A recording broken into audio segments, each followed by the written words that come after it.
Dalam era perkembangan teknologi yang semakin cepat, kecerdasan buatan atau artificial intelligence memiliki peran penting dalam pelestarian budaya, sekaligus memperkuat nilai-nilai humaniora.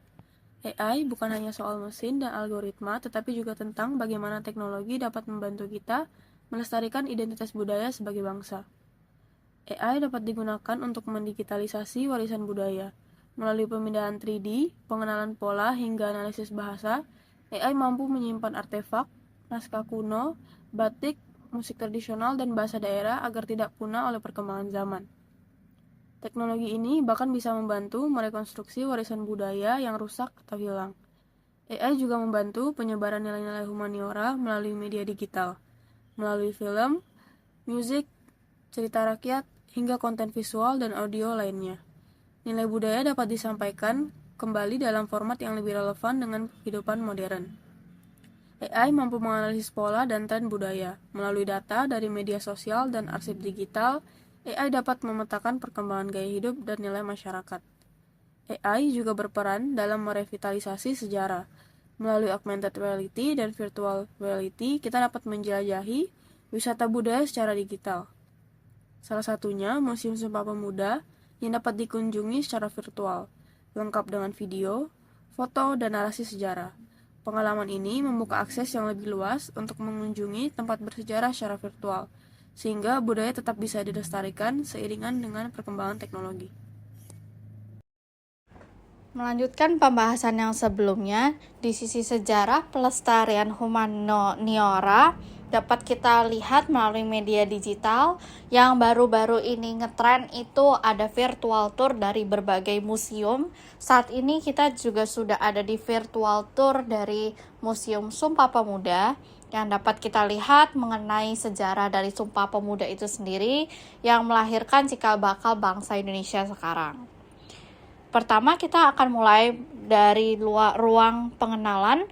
Ruangan ini memamerkan suasana kota Batavia pada 1920-an dan diaroma aktivitas pemuda yang sedang belajar dan berdiskusi di gedung Kramat 106 saat masih menjadi pemondokan mahasiswa sekolah Stovia yang ada dulu waktu zaman penjajahan Belanda dan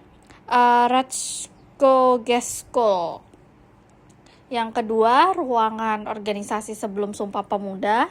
Ruangan ini memamerkan proses munculnya organisasi-organisasi pemuda setelah berdirinya Budi Utomo di antara Jong Java, Jong Sumatran Bon, Pemuda Kaum Betawi, Perhimpunan Indonesia, dan Jong Islaminten Bon. Dipamerkan pula vandal-vandal organisasi pemuda meliputi Jong Islaminten Bon, Jong Java, Jong Sumatranen Bon, Perhimpunan Indonesia PPPI, juga Hizbul Wathan, dan Kepanduan.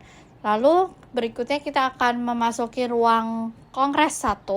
Ruangan ini memamerkan proses terjadinya peristiwa Kongres Pemuda 1 serta organisasi-organisasi yang berdiri pada tahun 1926. Di antaranya ada Perhimpunan Pelajar-Pelajar Indonesia atau yang dikenal dengan PPPI dan Partai Nasional Indonesia yang dikenal dengan PNI. Ditampilkan pula aroma aktivitas pemuda yang sedang mendengarkan radio.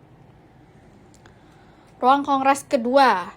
Ruangan ini adalah tempat teks Sumpah Pemuda dibacakan pada malam 28 Oktober 1928. Di sini digambarkan peristiwa Kongres Pemuda II yang didukung dengan koleksi relief undangan Kongres Pemuda II, relief lagu Indonesia Raya, dan relief keputusan Kongres Pemuda II, serta diaroma Kongres Pemuda II. Berikutnya kita akan ke ruangan kepanduan. Ruangan ini memamerkan proses munculnya organisasi kepanduan yang menjadi wadah penanaman karakter para pemuda. Organisasi kepanduan tersebut antara lain JPO, KBI, INPO, JJP, dan Natijib. Selain itu dipamerkan juga bendera organisasi INPO dan alat-alat kepanduan seperti peluit, kotak P3K, dasi, juga ikat pinggang. Melanjutkan pembahasan yang sebelumnya, di sisi sejarah pelestarian humaniora dapat kita lihat melalui media digital. Yang baru-baru ini ngetren itu ada virtual tour dari berbagai museum. Saat ini kita juga sudah ada di virtual tour dari Museum Sumpah Pemuda, yang dapat kita lihat mengenai sejarah dari Sumpah Pemuda itu sendiri yang melahirkan cikal bakal bangsa Indonesia sekarang. Masih ada di dalam area museum virtual. Kita menyadari bahwa perjalanan ini bukan sekedar melihat kembali arsip masa lalu, tetapi merasakan kembali energi perjuangan yang membentuk identitas bangsa. Melalui Museum Virtual Sumpah Pemuda, kita belajar bahwa kemajuan teknologi tidak harus menjauhkan kita dari budaya.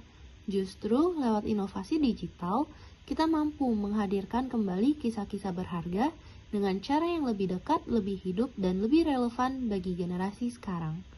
Teknologi memungkinkan kita untuk melintasi batas ruang dan waktu, menghidupkan kembali peristiwa yang dulu hanya bisa kita baca melalui teks dan foto statis, dan dengan bantuan kecerdasan buatan, nilai-nilai sejarah dapat dihadirkan kembali dengan cara yang lebih mudah dijangkau, lebih interaktif, dan lebih menggugah rasa ingin tahu. Kita tidak hanya belajar, tetapi juga mengalami sejarah. Inilah bukti bahwa teknologi bukan musuh budaya, melainkan jembatan yang memperkuat hubungan kita dengannya.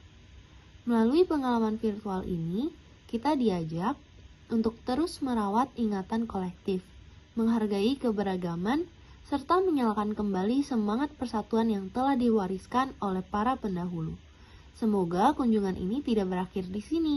Biarlah museum virtual ini menjadi awal dari perjalanan panjang untuk mengenal diri, mengenal sejarah, dan membawa nilai-nilai Sumpah Pemuda ke masa depan dengan cara yang lebih kreatif, modern, dan bermakna.